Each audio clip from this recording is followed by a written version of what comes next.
কিভাবে কোন প্রক্রিয়া আগুন ধরলো আপনি কিভাবে টের পেলেন?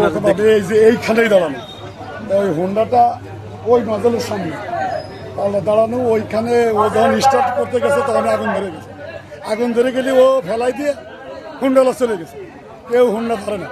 তখন আমি ওই কাইতে বলে আমি আমার জানের মা ছেড়ে দিয়ে হুন্ডারে উঠাইয়ে টেল রাস্তায় বসে ফেলাইছি। ওইখানে এত লোক ছিল, কেউ হেল্প করে না। মোটরসাইকেলদার তারা কি পাওয়া গেছিল? না, তারা আমি খুঁজছি, পরে পাইনি।